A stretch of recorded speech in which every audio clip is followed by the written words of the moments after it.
Jésus, nous t'élevons plus haut, nous t'élevons plus haut. Jésus, nous t'élevons plus haut, plus haut, plus haut. Jésus, nous t'élevons plus haut. Chante-le de tout ton cœur.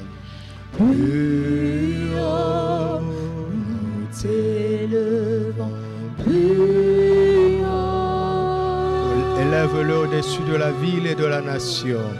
Jésus, nous t'élevons plus haut. Plus haut, nous t'élevons plus haut.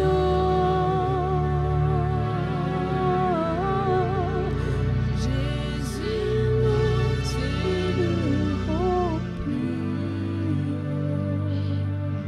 t'élevons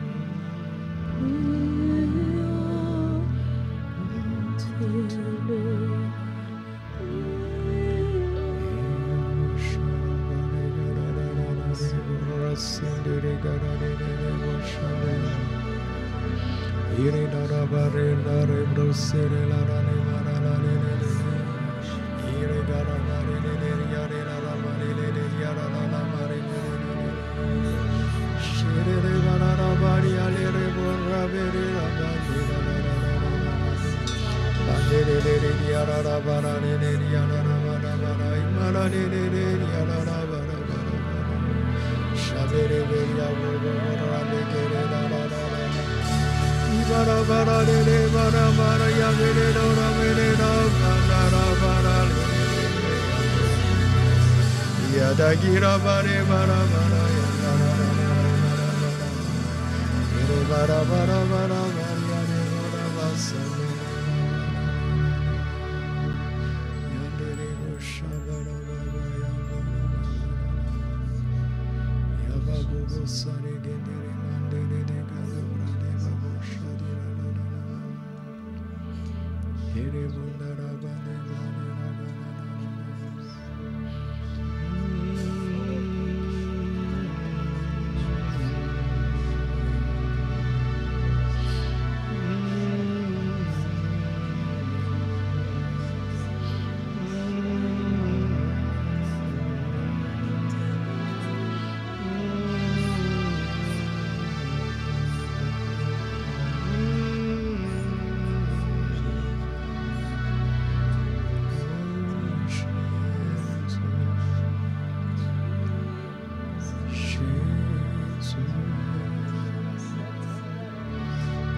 Merci pour ta présence, Seigneur.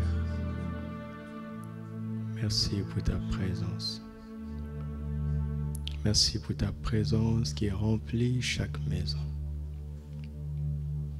Quel honneur que d'accueillir ta présence tangible, ta présence manifeste. Merci pour cette grâce.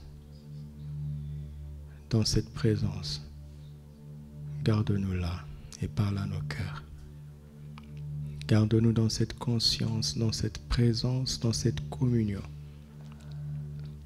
dans cette réalité, dans cette atmosphère. Et parle à nos cœurs, ô Saint-Esprit. Au nom de Jésus, Amen. Alléluia. Gloire au Seigneur Jésus-Christ. Nous bénissons sa présence parmi nous ce soir. Alléluia. Vous savez, spirituellement, nous sommes dans un même endroit. spirituellement, nous sommes dans une même pièce, devant la salle du trône, devant le trône de grâce, dont nous nous approchons avec miséricorde, dont nous nous approchons avec assurance pour obtenir miséricorde et être secourus dans nos besoins, dans tous nos besoins. Que tous nos besoins soient pourvus au nom de Jésus. Alléluia. Gloire à Dieu. Alléluia. Hier, nous avons eu un moment béni dans la prière, n'est-ce pas? Pasteur Arlette nous a conduits avec les points de prière qui nous sont fidèlement envoyés par nos frères et nos sœurs qui y travaillent d'arrache-pied, non-stop, 2 fois par semaine. Alors, je voulais les encourager pour cela et je ne veux pas les remercier parce que c'est le Seigneur qui doit les remercier, mais je veux les encourager. Sachez que votre travail fidèle n'est pas vain. Dieu voit et compte tout ce que vous faites chaque jour. Il en est de même pour tous ceux qui servent le Seigneur avec joie. Alléluia. Et ces sujets nous sont envoyés pour que nous les utilisions, nous nous en servions. Ce sont de très bonnes bases de prière. Ils ont ajouté maintenant des résumés des messages. Ce sont des très bonnes bases. Servez-vous-en au nom de Jésus. Alléluia. Et j'espère que vous avez aussi vos CPE, qui sont quoi? Nos carnets de prière et d'exaucement. J'espère aussi que vous avez vos PSP, qui sont quoi? Nos partenaires spirituels de prière. Alléluia. Afin que la parole que nous recevons ne tombe pas à terre, mais que nous la mettions en pratique et qu'elle porte beaucoup de fruits. Si vous n'avez pas encore votre CPE, rattrapez-vous. Achetez un bon carnet de prière et d'exaucement selon le beau modèle que Papa nous a donné. Alléluia. Si vous n'avez pas encore de PSP, priez pour cela, mais demandez conseil aux pasteurs et aux anciens. Ils peuvent vous recommander quelqu'un ou vous guider. Ne restez pas seul. Alléluia. Gloire à Dieu. Ce soir, nous allons parler de la prière persévérante. Tout simplement. La prière persévérante. Il nous reste beaucoup de sujets de prière à apprendre, en plus de ce que Papa nous enseigne sur la sagesse de Dieu. Nous sommes restés sur la sagesse et le langage de la foi, n'est-ce pas? Nous allons progresser. Il y a beaucoup de sujets pratiques dans mon cœur. Nous verrons comment le Seigneur va nous conduire. Ce soir, nous parlons de la prière persévérante. Alléluia. La prière persévérante dans le cadre de notre grand thème de la prière triomphante. Dis à quelqu'un, persévère dans la prière. Dis-le à quelqu'un d'autre, persévère dans la prière. Et dis-le à toi-même, je persévère dans la prière. Et donne cet ordre à mon âme, oh mon âme, persévère dans la prière. Alléluia. Éphésiens chapitre 1, nous allons lire dans la parole vivante, vous allez voir comment c'est rendu autrement. Commençons au verset 15. Éphésiens chapitre 1, verset 15. Pour toutes ces raisons, moi aussi, après avoir entendu parler de votre foi au Seigneur Jésus et de la manière pratique par laquelle vous l'exprimez, la manière pratique par laquelle vous exprimez votre foi, dont j'ai entendu parler, n'est-ce pas? Comment vous l'exprimez en pratique? C'est dans l'amour, en aimant tous ceux qui appartiennent à Dieu, pas seulement les frères de votre église locale, mais tous ceux qui appartiennent à Dieu. Je ne me lasse pas. Soulignez, je ne me lasse pas. Je ne me lasse pas dans toutes mes prières pour vous de témoigner ma reconnaissance pour l'œuvre accomplie où? À l'intérieur de vous. Soulignez ça. Allons-y. Ce que je demande, c'est que, on s'arrête là. Sa demande est précise. Alléluia. Il y a un contenu de sa prière. Ce n'est pas notre sujet ce soir, mais nous allons y arriver. Nous retenons que Paul ne se lasse pas, n'est-ce pas, dans toutes ses prières pour les églises. Il ne se lassait pas. Chapitre 6, Éphésiens 6, verset 18. Éphésiens 6, verset 18. Demeurez en communion avec l'Esprit par une prière comment? Persévérante. Même chez vous, répétez quand je dis comment, répondez. Je vais entendre. Et même si je n'entends pas, c'est bien que nous soyons en communion et à l'unisson. Demeurez en communion avec l'Esprit par une prière persévérante, car l'efficacité de ces armes dépend de quoi? Vous voyez, les armes de Dieu sont efficaces par quoi? Par une intercession comment? Il ne suffit pas d'intercéder, mais il faut intercéder sans se relâcher. Restez donc alerte et vigilant, attentif aux occasions favorables, rempli de l'esprit, plaidant avec quoi? Une insistance comment? Infatigable. Pour tout ce qu'il vous aura mis à cœur. Occupez vos veilles à faire quoi? Occupez vos veilles à crier à Dieu et à intercéder pour qui? Vous comprenez que dans cette affaire, c'est une question d'endurance et de persévérance. L'ennemi n'est pas puissant, mais il a de l'expérience. Il est têtu jusqu'à ce que l'Église se relâche. Nous n'allons pas nous relâcher au nom de Jésus. Alléluia. Même cette situation qui est difficile, nous n'allons pas nous relâcher. Alléluia. Nous n'allons pas nous relâcher. Même en suivant les réunions en ligne, nous n'allons pas nous relâcher. Tu comprends ça? Pourquoi cette situation dure? C'est parce que l'ennemi espère que nous nous relâchions, que nous nous fatiguions, que nous nous découragions, que nous baissions les bras. Et qu'est-ce que nous allons faire? Nous refusons de nous relâcher. Nous refusons de nous lasser. Nous refusons de nous fatiguer. Nous refusons de baisser les bras. Nous refusons de perdre courage au nom de Jésus. Alors, engage-toi à encourager quelques-uns. Si chacun d'entre nous encourageait 5 personnes par semaine, tout ira bien.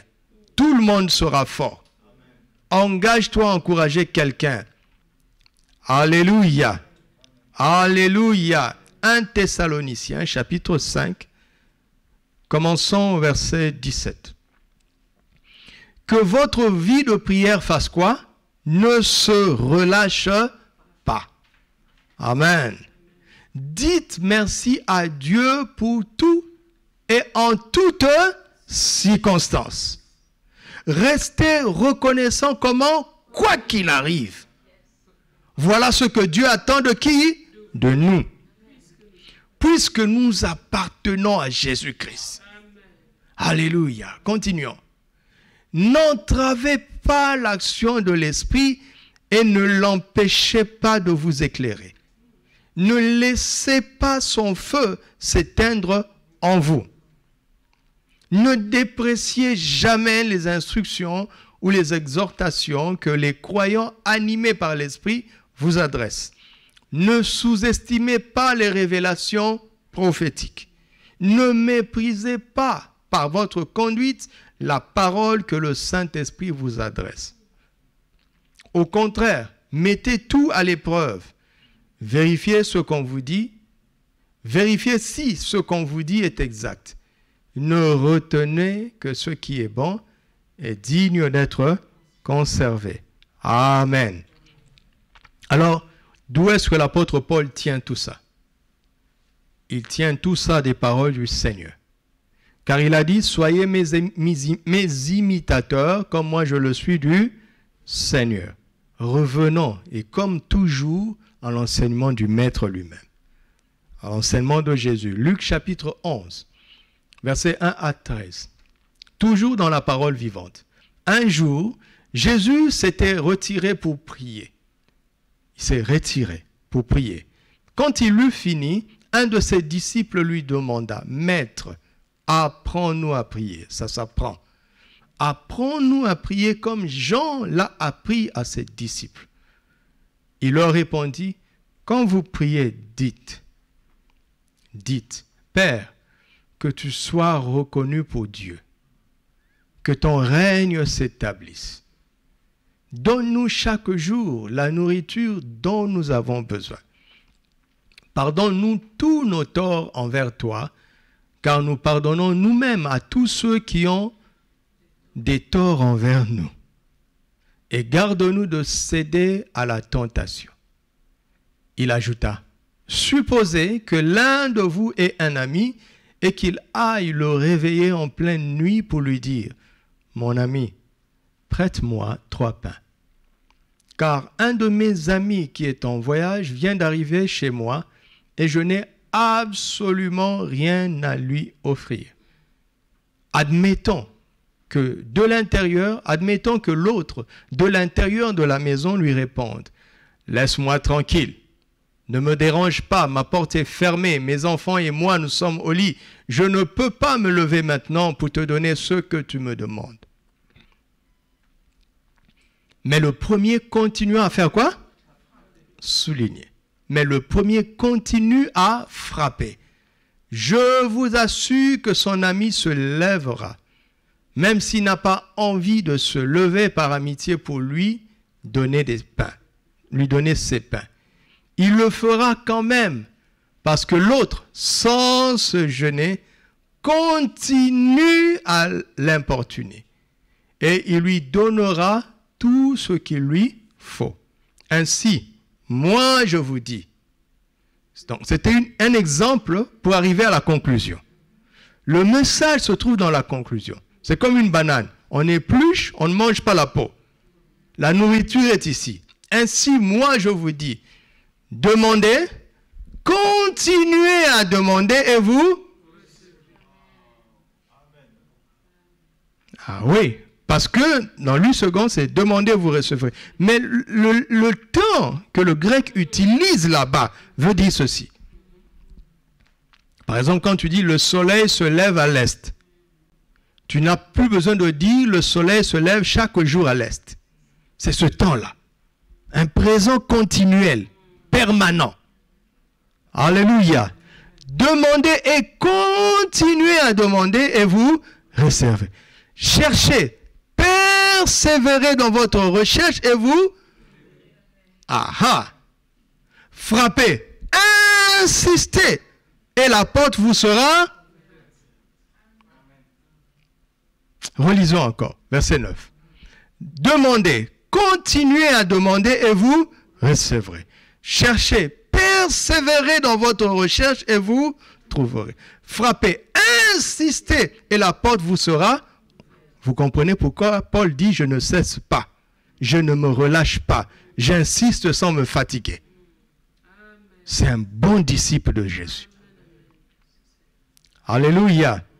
Verset 10, car celui qui demande finit toujours par recevoir. Oh, merci Seigneur. Celui qui cherche finalement trouve. Alléluia. Et à celui qui frappe avec insistance, la porte sera ouverte. Waouh. Il y a des pères parmi vous.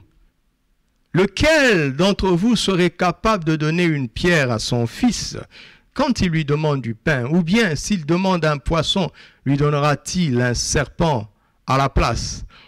Ou encore, s'il demande un œuf, lui donnera-t-il un scorpion? Si donc, tout mauvais que vous êtes, vous savez néanmoins donner à vos enfants ce qui est bon pour eux, à plus forte raison, votre Père Céleste donnera-t-il les dons de l'Esprit Saint à ceux qui le lui demandent. Alléluia. Gloire à Dieu. Luc chapitre 18, versets 1 à 8. Pour montrer Écoutez, le but c'est ça. Pour montrer qu'il est nécessaire de prier constamment. Vous voyez Paul? Paul n'a rien inventé. Il a décrypté, amplifié, décodé les paroles du Seigneur. Pour montrer qu'il est nécessaire de prier constamment, sans cesse, sans jamais se décourager, Jésus raconta à ses disciples la parabole suivante. Le but, si tu rates le premier verset, la parabole ne te sert à rien. C'est une histoire de plus. La parabole a un but. Il faut saisir le but. Amen. Dans une certaine ville, il y avait un juge qui ne révérait pas Dieu et n'avait d'égard pour personne. Il y avait aussi dans cette même ville une veuve qui venait constamment le trouver pour lui dire « Défends mon droit contre celui qui m'attaque ».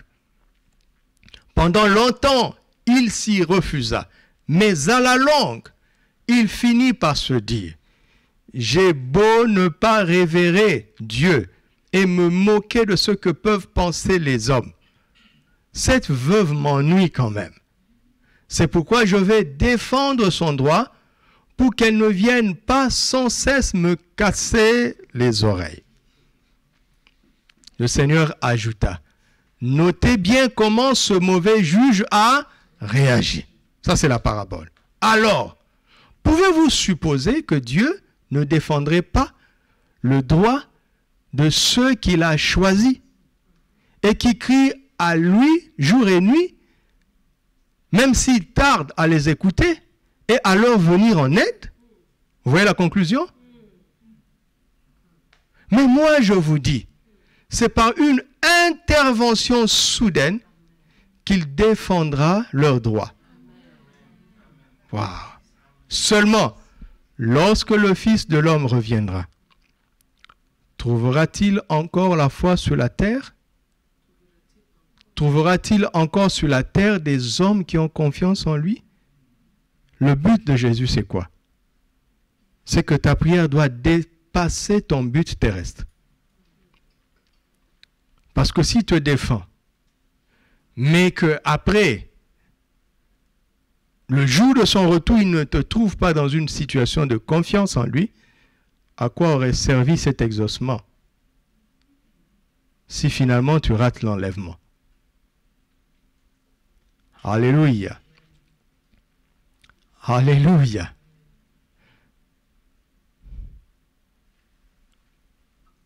Marc 11, 24, en 8 secondes. Marc 11, 24. C'est pourquoi je vous dis, tout ce que vous demanderez en priant, croyez que vous l'avez reçu et vous le verrez s'accomplir. La prière persévérante se trouve là.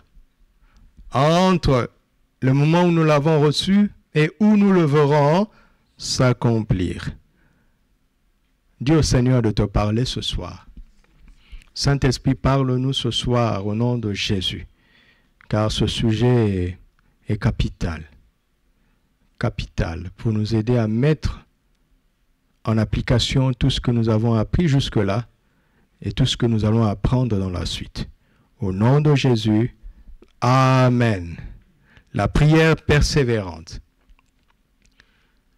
Prier et persévérer. Toujours. Pourquoi?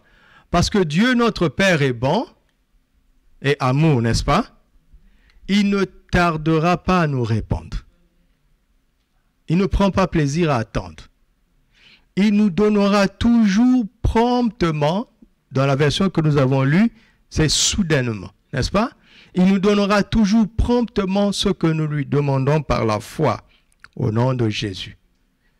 Mais il veut que son Fils nous trouve dans la foi à son retour. Amen. Nos prières doivent donc avoir des objectifs plus élevés qu'une simple satisfaction terrestre et passagère. Nos prières doivent avoir un seul but, entretenir notre foi et notre sagesse pour le jour de Christ. Alléluia. entretenir notre foi. Chaque exaucement doit fortifier ta foi. Et Jacques nous demande de demander d'abord de la sagesse. Pourquoi? Parce que quand l'époux va venir, il va venir chercher les vierges sages. Nos prières doivent avoir ce but, au-delà de l'exaucement, d'entretenir notre foi et notre sagesse pour le jour de Christ. Amen. Alors, il y a 3 niveaux de prière persévérante que le Seigneur enseigne. Demander, chercher et frapper. Nous devons donc prier et persévérer dans la demande jusqu'à recevoir. N'est-ce pas? Nous devons demander sans nous relâcher jusqu'à recevoir. Nous devons prier et persévérer dans la recherche jusqu'à trouver. Nous devons chercher et persévérer jusqu'à trouver. Nous devons prier et persévérer dans la frappe, l'insistance. Frapper, c'est insister, d'accord?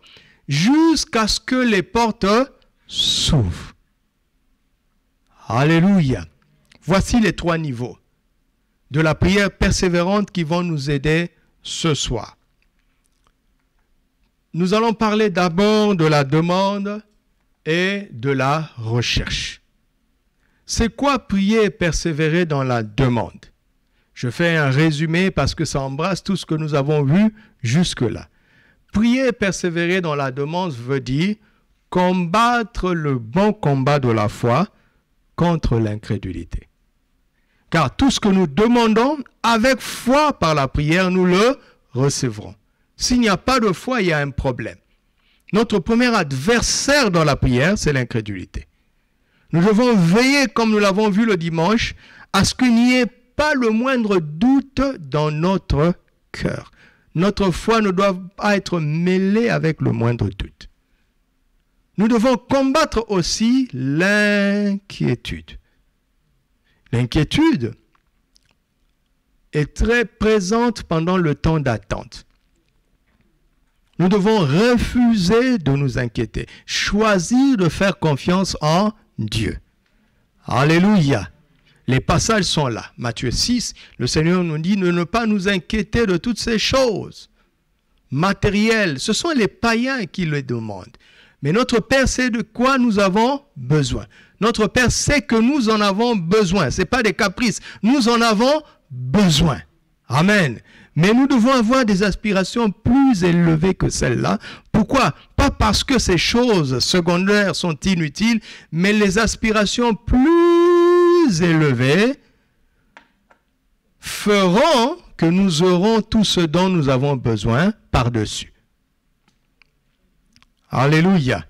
Nous devons, Jésus dit dans Matthieu 11, « Venez à moi, vous tous qui êtes fatigués et chargés, je vous donnerai du repos. » Nous devons apprendre à déposer nos fardeaux à ses pieds.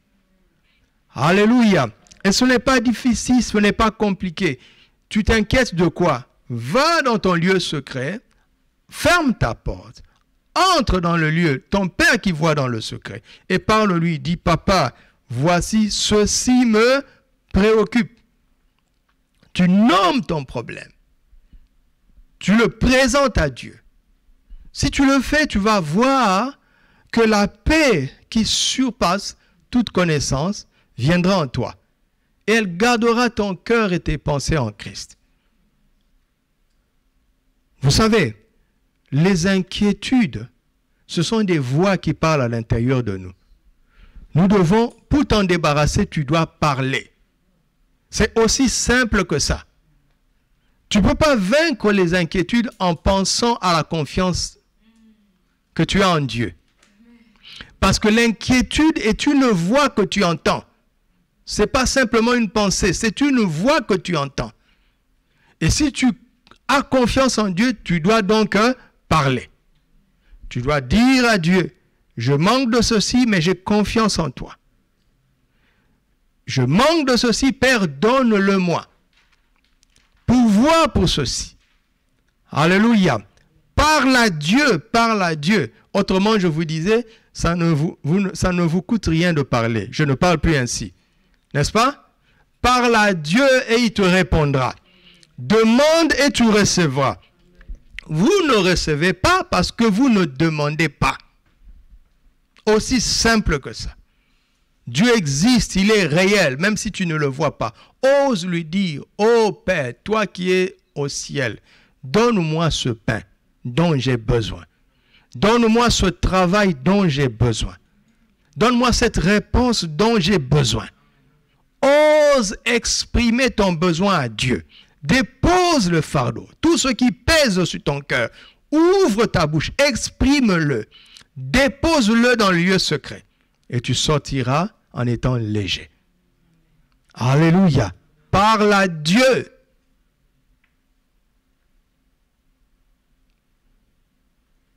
Que le téléphone ne soit pas ton premier réflexe d'appeler quelqu'un d'autre, même si c'est ton père ou ta mère, même si c'est ton meilleur ami, même si c'est ton frère. Personne ne doit être ton premier recours. Jésus doit être ton premier recours. Le Père doit être ton premier recours. Le Saint-Esprit doit être ton premier recours. Alléluia. Alors qu'est-ce que je fais? Je persévère dans la foi, n'est-ce pas? Je persévère dans la confiance en Dieu. Je refuse constamment de m'inquiéter. L'inquiétude dont tu triomphes aujourd'hui reviendra demain. Tu dois retriompher demain. Et ça reviendra le lendemain. Tu dois re-triompher le lendemain. Et ça reviendra le surlendemain. Tu dois re-triompher le surlendemain. Le triomphe d'aujourd'hui ne t'aidera pas à triompher demain. Le triomphe d'aujourd'hui sera un rappel, sera un repère. Mais tu dois retriompher demain. Des choses simples comme ça, dans lesquelles le diable dribble les chrétiens. Parce que des choses simples, on a sophistiqué la vie chrétienne, alors qu'elle est aussi simple. Comme je vous dis, je me sois sur la table, je dis, papa, qu'est-ce que je dois prêcher? Et ça vient. Tu me crois pas, c'est ton problème. Mais écoute-moi, ce que je te dis là vient de cette simple prière. Tu m'entends? Alléluia. Jacques 4,3 dit aussi que nous ne recevons pas parce que nous demandons selon nos passions. Quand je recevais l'enseignement de l'Esprit, j'avais écrit sur mes notes selon nos passions charnelles. Le Saint-Esprit m'a laissé tranquille jusqu'il y a 1 heure. Il m'a dit, regarde tes notes. J'ai mes notes en mémoire, vous vous rendez compte, hein? J'ai la grâce d'avoir une bonne mémoire. Il m'a dit, non, lis tes notes. J'ai lu passion charnelle. Il dit, c'est quel verset? J'ai dit, Jacques 4,3. Il dit, maintenant, lis la Bible. J'ai lu la Bible, il n'y a pas passion charnelle. Il y a passion, point. Parce que passion charnelle, ce sont les mauvaises passions. Passion, ce sont les bonnes et les mauvaises.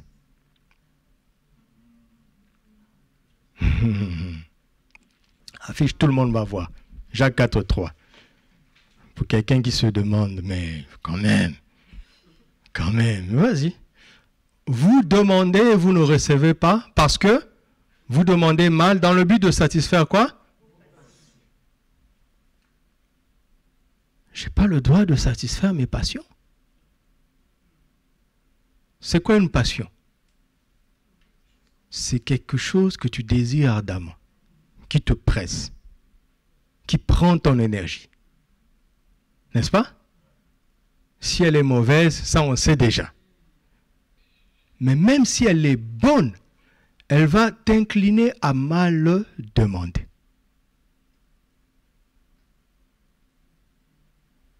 Écoutez-moi, je vous l'ai déjà dit, je le répète. Les prédicateurs prennent les pensées du monde et ils les importent dans l'évangile. On va te dire, fais le plan de ta vie, les 10 prochaines, les 20 prochaines années, les 30 prochaines années. Confesse-les très fort et demande à Dieu de l'exécuter. Dieu n'est pas ton boy.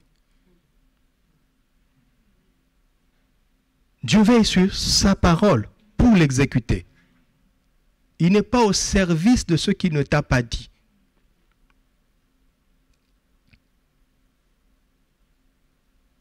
Et ce que Dieu nous dit ne nous passionne pas d'abord. La chair n'est pas entraînée par ce que Dieu dit. La chair a des désirs contraires à ceux de l'esprit.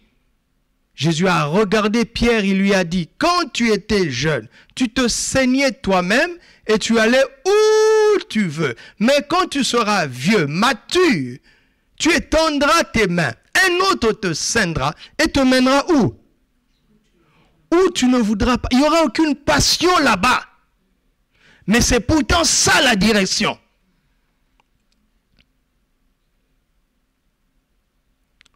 Alléluia. Si Dieu avait demandé mon avis sur la manière dont j'allais le servir, je ne serais pas pasteur. Je ne serais pas prédicateur. Ce n'est pas une passion là. Paul dit, si je prêche l'évangile, c'est parce que la nécessité m'en est imposée. La nécessité. S'il n'y avait pas ce sens de la nécessité, il aurait pu faire autre chose. Et si tu ne veux aller que dans le sens de tes passions, mon ami, le diable est tellement rusé, il sait comment te décourager. Mais nous servons le Seigneur, pourquoi? Parce qu'il est le Seigneur. Et nous sommes au garde à vous derrière sa volonté. Nous disons ce qu'il nous dit de dire, nous faisons ce qu'il nous dit de faire, que cela nous plaise ou non. Nous ne servons pas avec nos émotions, nous servons avec notre esprit, avec notre homme intérieur. Les passions sont dangereuses. Alléluia. Alléluia. Ne te déconnecte pas. Écoute-moi, continue de suivre. Ça va t'aider. Remets la diapo, s'il vous plaît. Alors, nous disions que nous demandons, demander continuellement, c'est mener ce combat, n'est-ce pas? Le bon combat de la foi contre l'incrédulité, contre l'inquiétude, contre les passions et contre notre volonté personnelle, notre jugement personnel. Alléluia. Jésus a dit à Gethsémani, n'est-ce pas? Non pas ma volonté, mais ce que tu veux.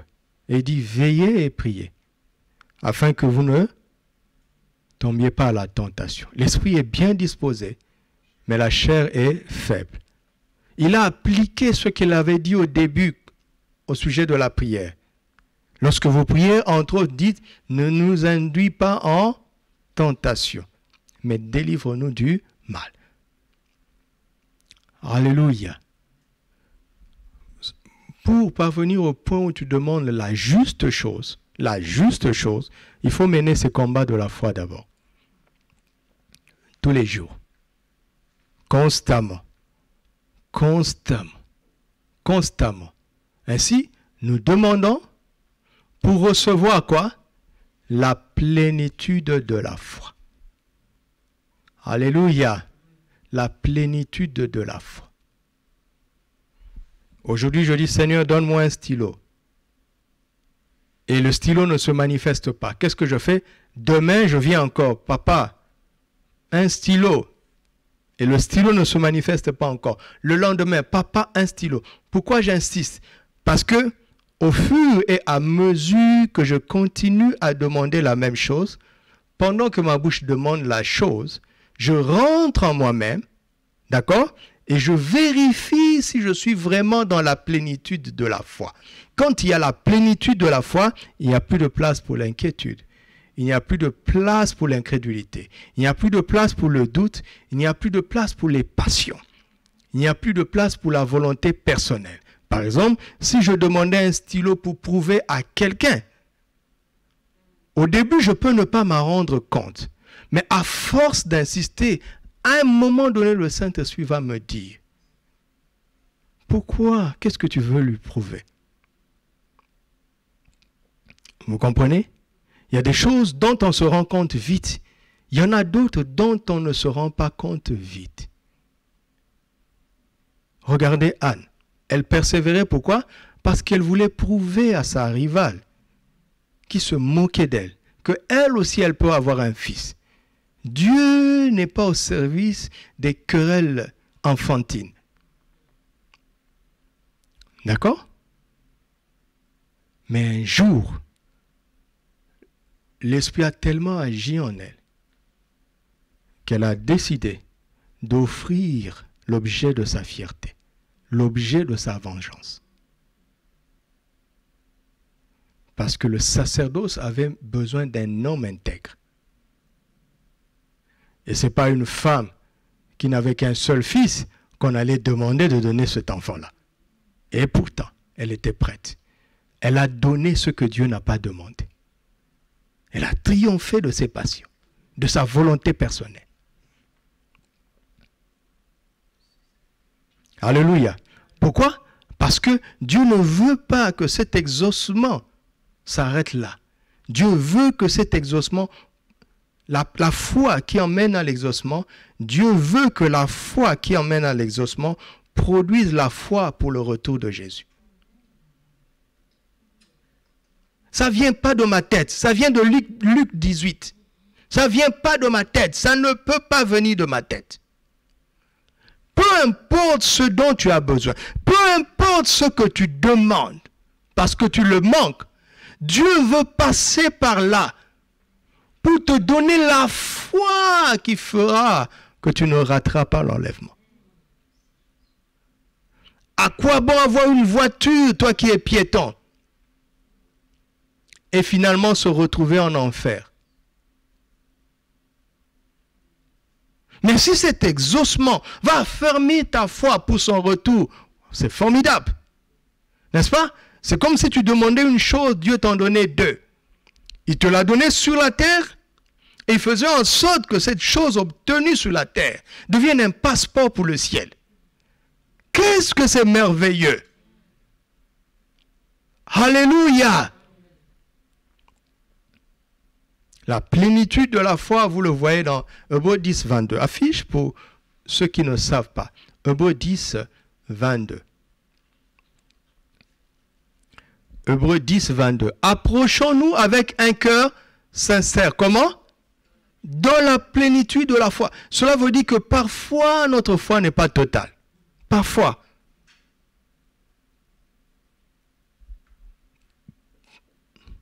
Alors, ce combat dans la prière bonifie notre foi. Alléluia. Jean 14, 12 affiche. Jean 14, 12 à 14. Regardez comment elle est belle la parole de Dieu. En vérité, je vous le dis, celui qui croit en moi fera aussi les œuvres que je fais et il en fera de plus grandes parce que je m'en vais au Père. Reste là d'abord. Nous savons tous que Jésus a dit que nous pouvons faire tout ce qu'il a fait. N'est-ce pas? Et que nous ferons davantage. Pourquoi nous ne le vivons pas? Nous croyons déjà, n'est-ce pas? Est-ce que tu crois ça? Oui, moi aussi je crois. Mais pourquoi nous ne le vivons pas? L'explication est dans la suite, verset 13. Et tout ce que vous demanderez en mon nom. As-tu déjà demandé ce que Jésus a fait? Quand tu es invité dans un mariage, quand tu reçois une carte d'invitation, quelle est ta prière? Donne-moi un cadeau qui va impressionner tout le monde? Ou bien tu dis, Seigneur, si jamais quelque chose manque dans ce mariage, fais que je pourvoie cela. C'est ce que Jésus a fait. Et sans même qu'on ne sache que c'est lui. Regardez ce que nous demandons. Nous ne demandons pas ce que Jésus a fait. C'est ça le problème. Et quand nous osons demander ce que Jésus a fait, vous entendez? Ce que Jésus a fait, n'est-ce pas? Celui qui croit en moi fera. Mais comment je veux faire ce que Jésus a fait? En le laissant le faire à ma place. Il dit, tout ce que vous demanderez en mon nom, je le ferai. Quand tu demandes quelque chose au Père au nom de Jésus, la première chose que tu dois faire, c'est d'arrêter de faire. D'attendre l'instruction. Tu n'agis que s'il t'en donne l'autorisation. Parce que quand Jésus le fait, il dit quoi? Afin que le Père soit glorifié. Autrement dit, le Seigneur veut que le Père soit glorifié à chacun de nos exaucements. Alléluia. Tu veux avoir 16 sur 20? Quelle gloire ça donne au Père? C'est bien d'avoir 16 sur 20. Si tu veux avoir 16 sur 20 pour montrer que les blacks aussi peuvent réussir, mon ami, les blacks ont déjà réussi longtemps avant toi. Plein de gens ne le savent. C'est toi qui ne savais pas. C'est une mauvaise motivation. Quoi que ce soit que tu aies besoin, veille à ce que le Seigneur puisse en tirer gloire. Que le Père puisse en tirer gloire. Alléluia. Alléluia. Voilà la demande, c'est combattre constamment le combat de la foi contre les éléments dont je vous ai parlé. Allons-y à la recherche. Prier et persévérer dans la recherche veut dire quoi? Ça veut dire rechercher, prier et persévérer dans la recherche de la volonté révélée du Père. Première chose que tu dois rechercher, la volonté révélée du Père. Tu m'entends?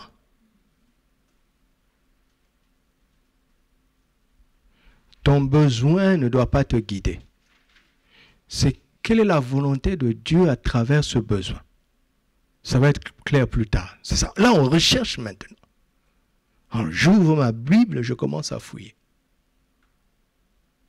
Aujourd'hui, c'est facile. Promesse de Dieu pour. Tant, ça sort. D'accord? Ça, c'est pas la révélation. Ça, c'est la lecture. Tu dois maintenant méditer jusqu'à ce que ça devienne réel pour toi. Alléluia. C'est la première chose qu'on cherche. La deuxième chose qu'on cherche, on trouve ça dans Philippiens 4, c'est la paix qui surpasse toute connaissance. Alléluia. C'est un point où l'inquiétude devient étrange. Et cette paix n'est pas explicable. Et c'est à la portée de tout le monde. Alléluia. Est-ce que vous croyez cela? La troisième chose, c'est l'instruction. Matthieu 11, 28 à 30. Venez à moi, vous tous qui êtes fatigués et chargés, je vous donnerai du repos. Prenez mon joug et recevez mes instructions. Et vous trouverez du repos, car je suis doux et humble de cœur. Vous savez, après la paix, il y a une instruction. Et souvent, les miracles se trouvent dans les instructions, ce qu'on appelle la foi en action. Quand il te dit, fais ceci, tu le fais. Va à gauche, tu y vas. Va à droite, tu y vas. Amen. Alléluia. L'instruction du Seigneur. Amen. Alors, quand on recherche ces choses, on trouve quoi? On trouve, ou bien on saisit l'objet de nos recherches, mais où? Dans l'invisible. N'oubliez pas, hein, croyez que vous l'avez reçu et vous le verrez s'accomplir. Vous recevez d'abord avant de voir. Parce que la foi ne procède pas par la vue. La foi est une ferme assurance des choses qu'on espère. Et une démonstration de celles qu'on ne voit pas. Car c'est par la foi que nous reconnaissons que les mondes ont été créés par la parole de Dieu, en sorte que ce qu'on voit vient de ce qu'on ne voit pas. L'exaucement, ce n'est pas quand on voit, c'est quand tu reçois dans la prière. C'est réel pour toi. Dans le domaine de la foi, tu sais que c'est fait. Et tu le verras s'accomplir. Cela veut dire que cela n'est pas encore manifesté, mais c'est devenu réel. Amen. Jésus a dit, si tu crois, tu verras la gloire de Dieu. Si tu ne crois pas, tu ne verras pas. Tu dois croire d'abord. Amen. Donc la dimension de la recherche, c'est de parvenir au point où tu sais que tu as trouvé, tu as saisi. Ce n'est pas encore visible, mais tu l'as.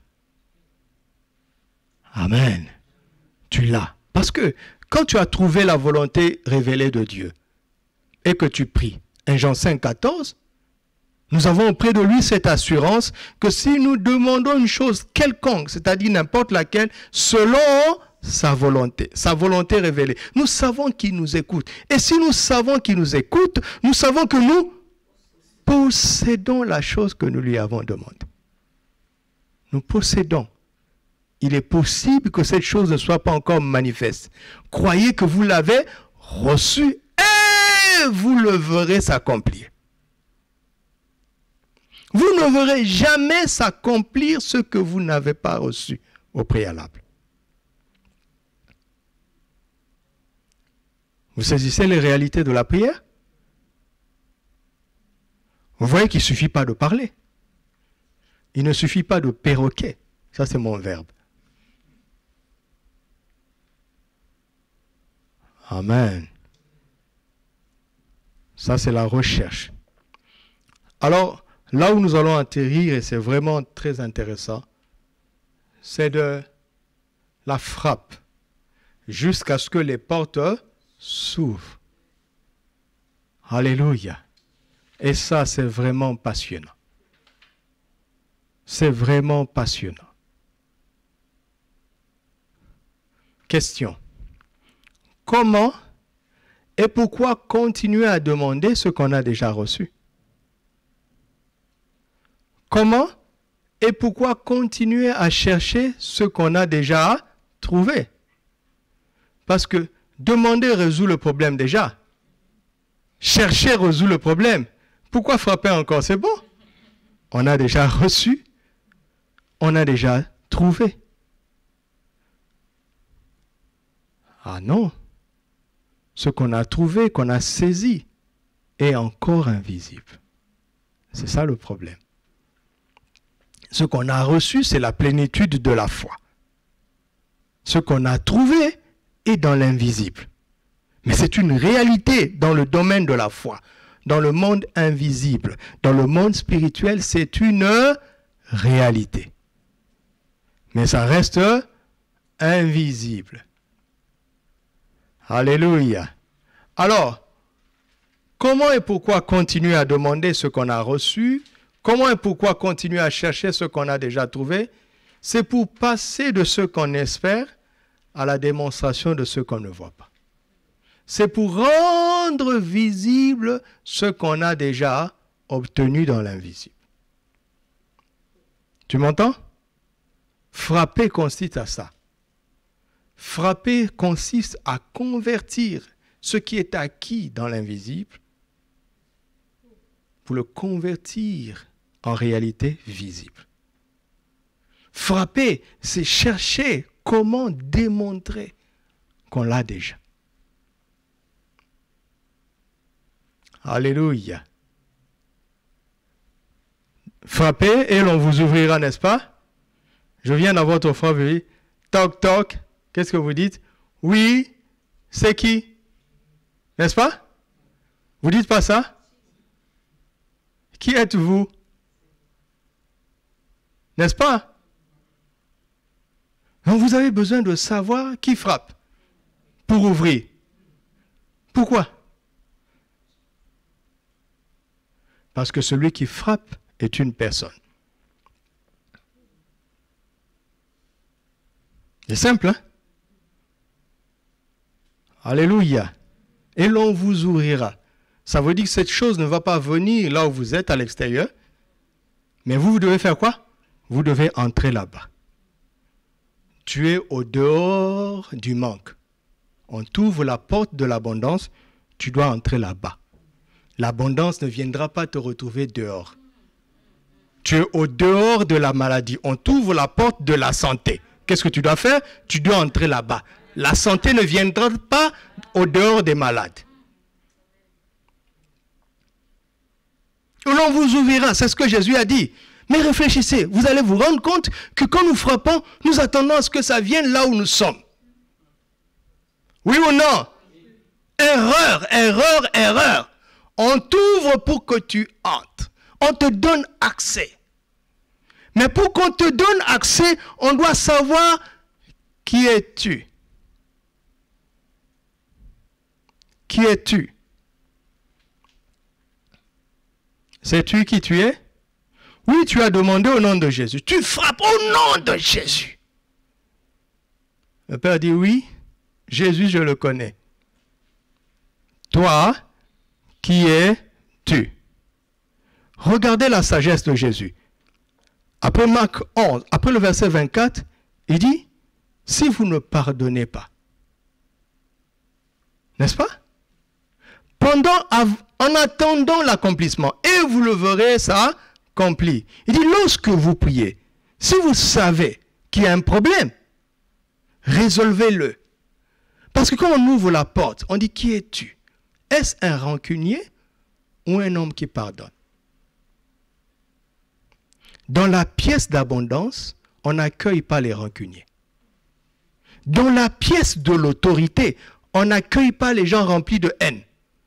Parce que si tu donnes de l'autorité à quelqu'un qui est rempli de haine, vous savez ce qu'il va faire. Quand tu frappes, on demande qui es-tu? Dans cette pièce-là, on n'accueille pas les jaloux. Dans cette pièce, on n'accueille pas les égoïstes. Dieu ne veut pas donner son abondance aux égoïstes. Parce qu'il veut passer par toi pour combler les gens. Mais si tu es égoïste, le but ne sera pas atteint. Qui es-tu? Tu m'entends? Qui es-tu pour qu'on t'ouvre la porte?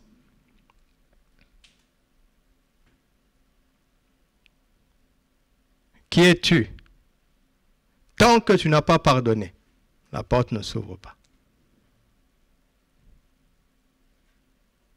Elle ne s'ouvrira pas. Tu as saisi ça? Pourquoi il met le pardon à côté de l'exaucement? Il sait. Il sait.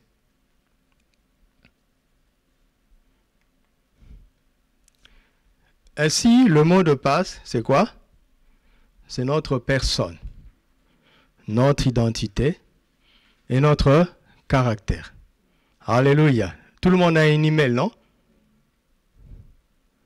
Tu mets ton login. Tu es le seul à avoir ce login. Vous savez ça, non? Il n'y a pas deux logins comme le tien. Ce n'est pas possible. Le jour où tu as ouvert ta boîte, tu as créé ta boîte, ou que ce soit Facebook, n'importe quoi, si ce login est déjà utilisé par quelqu'un, on ne peut pas te l'attribuer. Donc quand tu mets ton login, tu es le seul à l'avoir, n'est-ce pas? Et c'est ta boîte, n'est-ce pas? Mais ça ne s'ouvre pas sans le mot de passe. Tu devrais te fâcher et dire, mais je suis le seul à l'avoir. Le jour où j'avais écrit mon nom, tu vois, j'ai écrit Doudou 98, ils m'ont dit non, Doudou 98 existe déjà. J'ai écrit Doudou 99, ils ont dit ça existe déjà. J'ai fait tous les 80 jusqu'à 2010. Ils ont dit enfin, 2010, c'est à toi. Donc c'est bon, je suis le seul. Pourquoi tu me demandes encore un mot de passe? Je parle votre langage. Je suis le seul à avoir ça.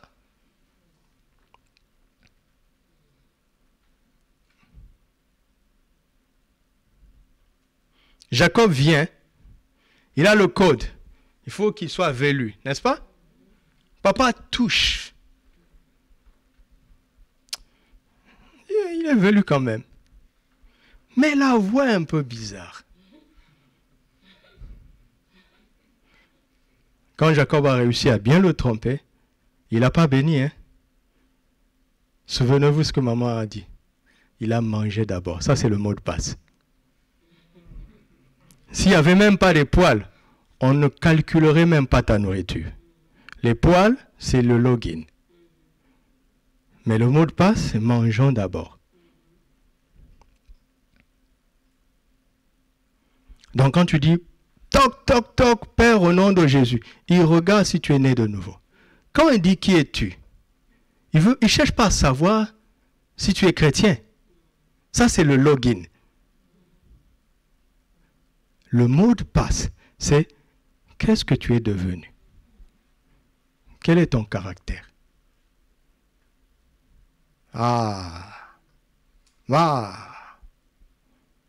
Parce que dans la pièce de l'autorité, on n'admet pas n'importe qui. Dans la pièce d'abondance, on n'admet pas n'importe qui. Si vous avez remarqué que recevoir se fait au dehors. Trouver se fait au dehors.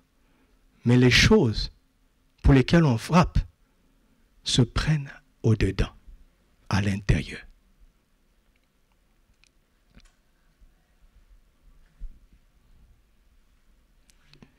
Qui es-tu? Qu'es-tu devenu? Quand tu commences à progresser dans la volonté de Dieu, la volonté révélée, tu as surmonté tout ce qu'on a vu au préalable. Le diable est méchant. Il va te piquer là où ça fait mal. Pour que ta propre rancune, ta propre amertume te retienne au dehors. C'est ça la ruse.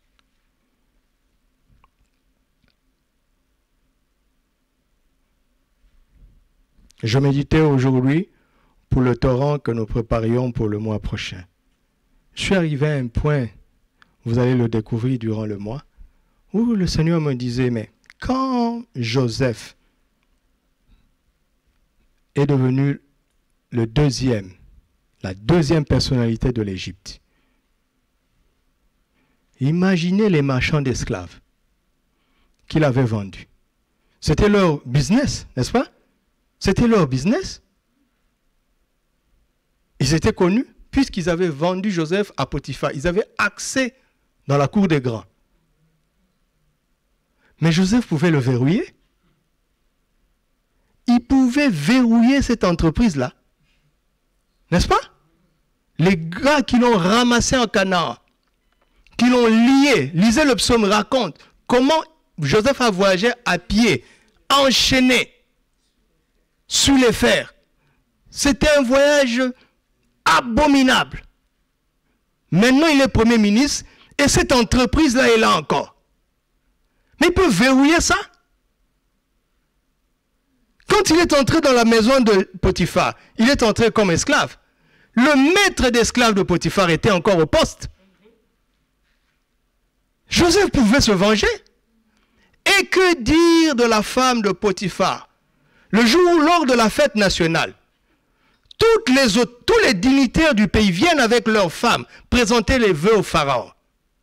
Et Joseph était à côté, à la droite du pharaon. Cette femme devait venir. Et que dire de Potiphar qui n'a pas cru en l'innocence de Joseph? Et finalement, que dire de ses frères qui l'avaient vendu? Joseph ne pouvait pas entrer dans la pièce d'autorité sans être devenu le Joseph que nous connaissons, qui n'a aucune amertume dans son cœur. Quand il frappe, toc, toc, toc. Tu m'avais donné 2 songes.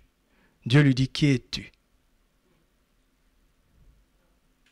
Es-tu un Joseph rancunier ou un Joseph qui oublie? Et tant que tu n'as pas résolu ça, tu restes dehors. Tu vas recevoir des choses, hein? Tu vas en trouver certaines d'autres, hein? Mais dehors. Vous comprenez maintenant la puissance du verset 5. Marc 11, nous avons vu, on évolue. J'espère que vous vous en rendez compte. Nous avons vu le verset 22, le verset 23, le verset 24. Là où je vous parle, c'est le verset 25.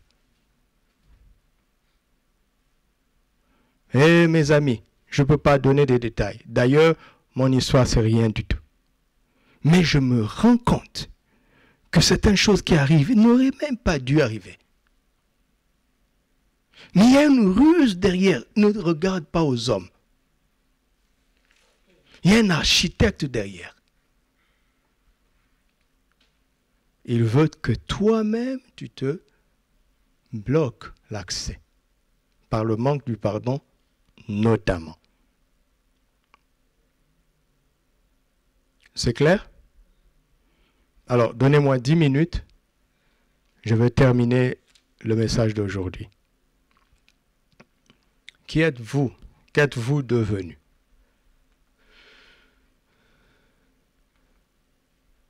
La prière ne change pas celui à qui on l'adresse, mais elle change celui qui l'adresse. Vous comprenez? Vous comprenez pourquoi on doit persévérer?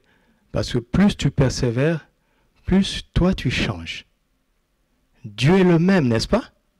Celui à qui on adresse la prière, c'est Dieu notre Père. Il est le même, il ne change pas. Mais celui qui pratique cette prière change.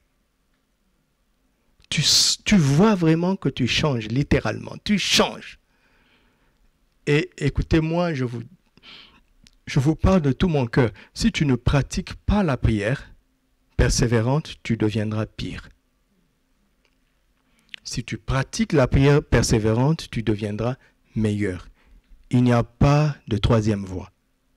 Ou tu pries abondamment et tu deviens meilleur, ou tu n'as pas de vie de prière et tu deviendras pire, malgré toute la théologie que tu connaîtras, malgré tous les enseignements que tu entendras. Si tu ne convertis pas ça dans la prière, malgré tous les torrents du jour que tu méditeras, si tu ne convertis pas ça dans la prière, tu deviendras pire.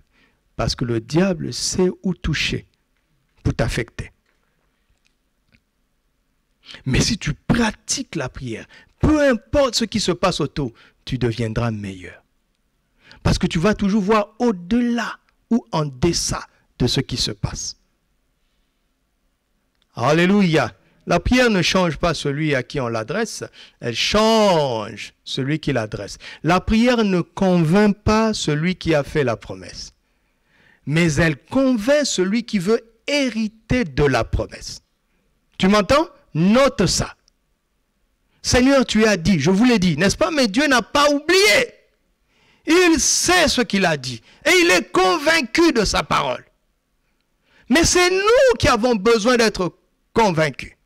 La prière ne convainc pas celui qui a fait la promesse. La prière convainc celui qui veut hériter de la promesse.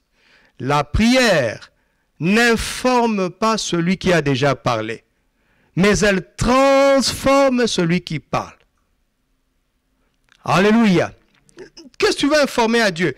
Une parole n'est pas sur ma langue qu'il la connaît déjà. Il connaît nos besoins avant que nous ne lui demandions. Le but, ce n'est pas l'informer. Il sait déjà, ou bien il n'est pas omniscient. Le but, ce n'est pas de l'informer. Le but, c'est de se laisser transformer pendant qu'on lui parle.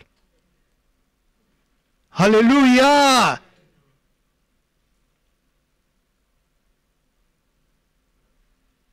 Vous comprenez pourquoi il est bon de prier tout le temps? Vous comprenez maintenant? Frères et sœurs, dans cette vie, si on n'immerge pas dans la présence de Dieu, on va devenir pire. Comment tu vas résister à la peur? Comment tu vas faire? Comment tu vas résister à la maladie? C'est parce que tu connais Isaïe 53? Ou bien 1 Pierre 2, 24? Bien sûr que non. Il faut que ça s'imprègne de toi dans sa présence.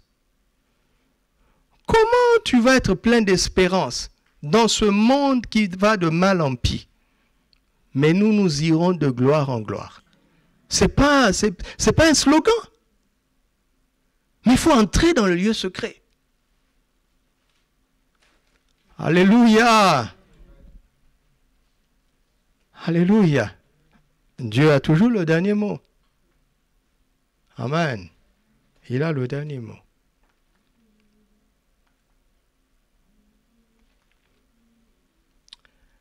Alors, la frappe jusqu'à ce que les portes s'ouvrent, c'est en fait prier comme ayant déjà reçu. Prier comme ayant déjà trouvé. Amen. Oui, je réponds aux deux premières questions. Est-ce qu'on doit continuer à prier alors qu'on a reçu? Est-ce qu'on doit déjà continuer à chercher à prier alors qu'on a trouvé? Oui, oui. C'est la dimension de la prière de la frappe. On insiste. Ça consiste à quoi? Regardez, c'est tellement beau. Je vous ai dit que le mot de passe, c'est notre personne, notre identité, notre caractère, n'est-ce pas? Alors Dieu te pose une question. Qui êtes-vous? Qu'êtes-vous devenu, vous qui voulez la réussite scolaire? Quand tu frappes, n'est-ce pas? Pour le succès scolaire, il te demande, quel genre d'étudiant es-tu? Mes amis, si la vie chrétienne était comme ceci, au nom de Jésus, je demande 18 sur 20 dans mon cours de marketing. Père, tu as dit, lorsque nous demandons, croyons que nous l'avons reçu et nous le verrons s'accomplir. Qui va bosser encore? Je vais allègrement demain à l'examen, n'est-ce pas? Pour manifester mes 18 sur 20. Et il te demande, quel genre d'étudiant es-tu? Ah ah. Tu comprends? Donc quand tu demandes le succès scolaire, il te pose cette question. Quand tu insistes pour réussir, il dit, quel genre d'étudiant es-tu? Tu commences à réfléchir, n'est-ce pas? Tu dois voir tes défauts dans ton parcours, tes défauts durant l'année scolaire. Qu'est-ce que tu dois faire? Te repentir. Repentir et changer de comportement. Quand tu es en train de changer le comportement, c'est ça ton exaucement. Alléluia. Et tu reçois la force de triompher de la paresse. Tu es vraiment exaucé. Parce que si Dieu fait réussir les paresseux, alors tous les paresseux du monde vont réclamer. Et la loi du travail va tomber à l'eau. Pourtant, c'est lui qui a émis cette loi-là. Alléluia. Qui êtes-vous, vous qui voulez la réussite professionnelle? Il vous pose la question. Quel genre de travailleur êtes-vous? Seigneur, ma promotion est bloquée depuis des années. Je ne monte pas, alors je frappe. Je frappe pour avoir ma promotion. Je frappe. Avant d'ouvrir la porte de la promotion, il demande, quel genre de travailleur es-tu? Tu comprends? Est-ce que tu comprends?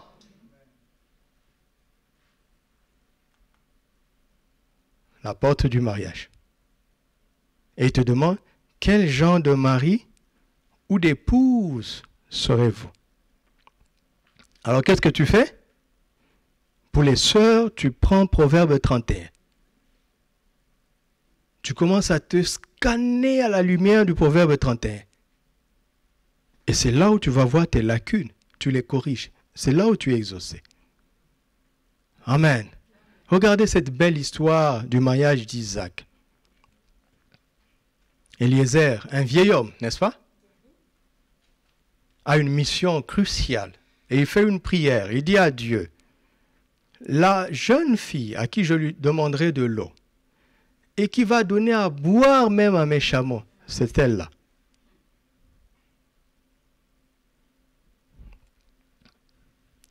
Si Rebecca voulait charmer son bien-aimé, ce ne serait pas Eliezer, c'est un vieil homme. D'accord? Si c'était un jeune homme qui demandait à boire, un jeune homme avec toute cette cargaison, mes sœurs, quel zèle aurez-vous? Mais c'est un vieil homme.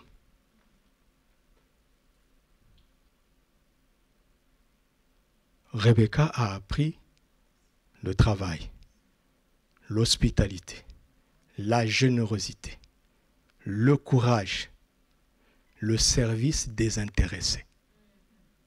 Il y a plein de principes dans Genèse 24 sur Rebecca. Donc une sœur qui veut se marier, au début, il demande un bel homme chrétien. Tu as le droit de dire bel homme. D'accord? Et tu dessines même tout ce que tu veux là. Quand tu dessines le bel homme là, les passions vont te rattraper. Hein? Je ne m'amuse pas. Mais ça c'est pour recevoir. Je veux un bel homme ou bien une belle sœur qui craigne Dieu. Ça c'est demande. Alors tu commences à chercher. Chercher, ça veut dire déjà quoi? fuir la compagnie des non-chrétiens. D'accord? Oui, mais je fais ça, pasteur, depuis toutes ces années. Ce frère-là tarde à venir. Ou cette sœur-là. Qu'est-ce que tu es devenu entre-temps? Tu comprends? Quand tu frappes pour le mariage, quand tu frappes la porte du mariage, on te pose la question, quel genre de mari seras-tu? Et donc là, tu ne regardes plus à la sœur. Tu prends Ephésiens 5, tu regardes les caractéristiques de l'époux. Et tu te mires, est-ce que je suis capable d'aimer ma future épouse comme celle-là? Tu comprends? Tu regardes Genèse 2. Est-ce que je suis capable d'être comme Adam avant la chute? Et tu vas dans Genèse 3. Je ne veux pas avoir les failles qu'Adam a eues. À partir de ce moment-là, tu ne penses plus à aucune sœur parce que tu n'as plus besoin de ça. Alléluia! C'est ta transformation qui t'emmènera au bon endroit. Et quand tu te réveilleras, tu auras ta vision, la vision de ta vie.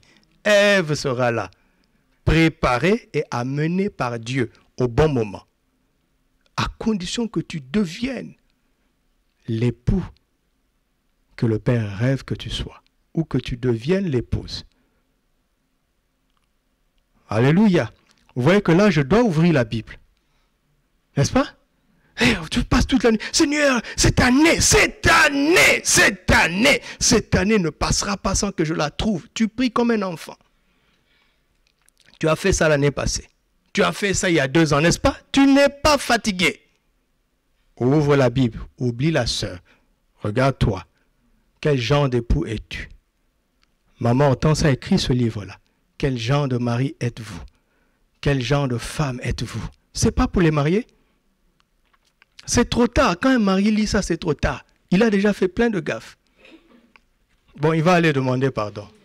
Et recommencer. C'est mieux quand tu lis ça avant d'entrer dedans. Donc tu prends ce livre-là. Ça devient ton guide de prière. Tu prends les Écritures. Tu m'entends?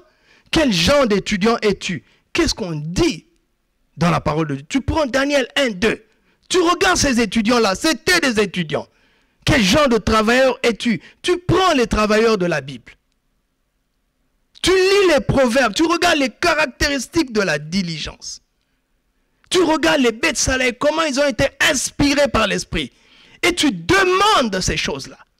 Tu les cherches et tu frappes jusqu'à ce qu'elles s'imprègnent de ton caractère. Alléluia. C'est pour ça que je prie constamment. Je vous assure que je prie constamment. Ce n'est pas difficile de prier constamment. Sinon, notre prière devient répétitive, n'est-ce pas? Demandez, continuez à demander. Seigneur, donne-moi du pain, donne-moi du pain, donne-moi du pain. Ton cerveau même n'est plus là. Ton cœur n'en parlons plus. Pourquoi le pain tarde? Va dans la parole. Prie plus profondément que ça. Depuis que tu as demandé du pain, tu l'as reçu. Mais tu veux le voir s'accomplir. Alléluia. Pour les enfants, la même chose. Quel genre de parent penses-tu être? Documente-toi. Alléluia. Regarde la parole de Dieu. Deviens ce parent-là avant que l'enfant ne vienne. Tu m'entends? Alléluia. Vous voyez là, tu peux mettre lundi pour le mariage, mardi pour les enfants, mercredi pour le travail. Simple, hein? Simple.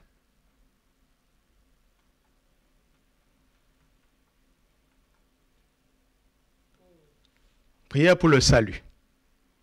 Ok? Je vais m'arrêter à 30. Il reste 9 minutes. Prière pour le salut. Quand tu frappes pour le salut de tes parents, n'est-ce pas? Dieu te demande quel genre de fils tu es.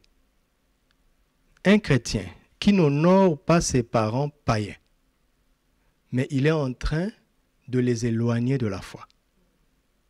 C'est toi le problème. C'est toi le problème.